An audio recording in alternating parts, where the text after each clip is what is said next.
যে ভাষায় সাংবিধানিক বডিগুলোকে অ্যাটাক করছে, যে ভাষায়, আমি তো ছেড়ে দিলাম প্রধানমন্ত্রী বা অন্যদের বিরোধীদের সম্পর্কে, যে ভাষায় NIA, ED, central reserve force তাদের উপর ডিপেন্ড করে, যে সিএপিএফ এর উপর ডিপেন্ড করে পৃথিবীর সর্ববৃহৎ গণতান্ত্রিক উৎসব হতে চলেছে, সেই CAPF, central arm police force, BSF, CRPF, আপনার সিআইএসএফ এটসেট্রাকে যেভাবে উনি অ্যাটাক করছেন, ইসিআইকে যেভাবে ধমকাচ্ছেন, তাতে উনাকে সেন্সার করা দরকার এবং উনি ভোটের সময় বাড়িতে থাকুন,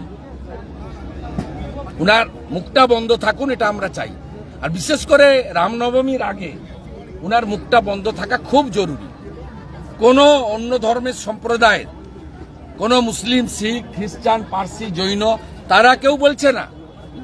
রামনবমী নিয়ে উনারই অসুবিধা। গতবারে উনি একইভাবে ডালখোলা, শিবপুর এবং বিশরাতে দাঙ্গা উনি লাগিয়েছেন। এবারেও তিনি পোলারাইজেশন রাজনীতি করার জন্য এই জিনিস করছেন।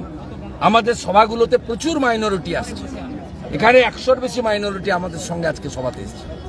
তাই পোলারাইজেশন করতে চাইছেন। আমি সমস্ত ধর্মের মানুষকেও বলবো, মমতা ব্যানার্জির পাতা ফাঁদে পা দেবেন না, পাতা ফাঁদে পা দেবেন না।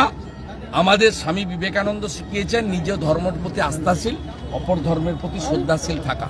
এই নীতিতে বিজেপি বিশ্বাস করে। তাই মোদিজির স্লোগান সবকা সাথ, সবকা বিকাশ, সবকা বিশ্বাস, সবকা প্রয়াস।